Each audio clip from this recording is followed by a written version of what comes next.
இனிய காலை வணக்கம். நேத்து நம்ம ஒரு விழிப்புணர்வு பதிவா ஆதார் கார்டு சம்மந்தமா போட்டிருந்தோங்க. அதுக்கு அனைத்து தரப்பட்ட மக்கள்ட்ட இருந்தும் நல்ல ஒரு வரவேற்பு கிடைச்சது. நெறைய பேர் வந்துட்டு அத என்கரேஜ் பண்ணியிருந்தாங்க. இந்த மாரி நெறைய பதிவுகள் போடுங்க அப்படின்னு சொல்லிட்டு. கட்டாயம் உங்களுக்காக என்னால் முடிந்தவரை நான் பதிவுகள உங்களுக்கு பண்ணி குடுக்குறேங்க. நேத்து நம்ம போட்ட அந்த விழிப்புணர்வு பதிவ பார்த்துட்டு, நம்மளுடைய வங்கி மேலாளர் ஒருத்தர் வந்துட்டு, நமக்கு ஒரு ஐடியா சொல்லிக் குடுத்திருக்கிறாருங்க. இந்த ஆதார் கார்ட நம்ம எந்த வகையில பயன்படுத்தலாம்? எப்படி குடுக்கணும்?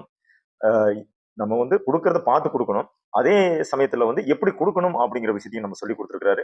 மொத்தம் ஆதார் கார்டுல பார்த்தீங்கன்னா, மொத்தம் 12 நம்பர்கள் இருக்குங்க. ஒவ்வொரு இலக்கத்திலயும் 4, 4 நம்பர்கள் இருக்கும். மொத்தம் 12 நம்பர்கள் இருக்கும். அந்த 12 நம்பர்கள்ல நீங்க முதல் நாளு, 2வது நாளு மொத்தம் இந்த 8 நம்பர நீங்க பிளாக் பண்ணிட்டு, அத கருப்பு மை கொண்டு அழிச்சிட்டு, நீங்க மீதி இருக்கிற அந்த 4 நம்பர் தெரியும் பிறகு மட்டும் நீங்கள் ஆதார் கார்டு குடுத்தால் போதும். அது வங்கிகள் எங்க குடுத்தீங்கனாலும், இந்த 4 நம்பர் இருக்கிறது மட்டும் குடுத்தால் போதும். அவங்க ஏத்துக்குவாங்க.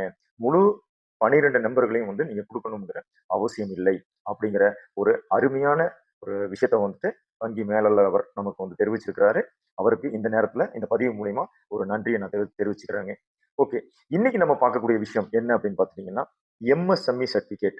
Micro, small, medium enterprises. இதுதான் இதோடைய சுருக்கம். எம்எஸ்எம்இ அப்படின்னு சொல்லுவாங்க. இந்த எம்எஸ்எம்இ சர்டிபிகேட்ஸ் எது யார் யாருக்கு மெயினா பயன்படும் அப்படின்னு பார்த்துட்டீங்கன்னா, இந்த புதுசா தொழில் தொடங்குறாங்க இல்லைங்களா? இப்பதான் ஒரு ஸ்டார்ட் அப். இப்பதான் நான் ஒரு சின்னதா கடை ஆரம்பிக்கிறேன். ஒரு சின்னதா ஒரு ஒரு ஒரு தொழில் பண்ண போறேன் அப்படிங்கிறவங்களுக்கு, இந்த எம்எஸ்எம்இ சர்டிபிகேட் மிகப்பெரிய உதவியா இருக்குங்க. ஆமாங்க. இதுல அரசோட உதவிகள் கிடைக்கும். தொழிலுக்கான சலுகைகள் கிடைக்கும். கடன் சலுகைகள் இந்த மாதிரியான நிறைய விஷயங்கள் இந்த எம்எஸ்எம்இ சர்டிபிகேட் மூலியமா நமக்கு கிடைக்குங்க. இப்போ இந்த எம்எஸ்எம்இ சர்டிபிகேட்டோடைய வருட வருமான வரம்பு எவ்வளவுங்கிறது நம்ம தெரிஞ்சுக்கிட்டோம் அப்படின்னா, இப்போ ஒருத்தர் சேவை தொழில்ல இருக்காரு. அதாவது சர்வீஸ் செக்டார்ஸ்ல இருக்காரு அப்படின்னா, அவருடைய வருட வருமானம் பார்த்துட்டீங்கன்னா, 20,00,000க்குள்ள இருக்கணுங்க. ரூ. 20,00,000 இருக்குது அப்படின்னா, அவரு எம்எஸ்எம்இ சர்டிபிகேட் வச்சு தொழில் பண்ணா போதும். இதே ஒரு விற்பனை துறையில இருக்காரு அப்படிங்கிறவருக்கு, ஒரு பொருள் விக்கிறாரு அப்படிங்கிற மாரி இருந்துச்சு அப்படின்னா, அவருக்கு பார்த்தீங்கன்னா, 40,00,000 வருட வருமானம் இருக்கக்கூடிய எம்எஸ்எம்இ சர்டிபிகேட் போதுமானது.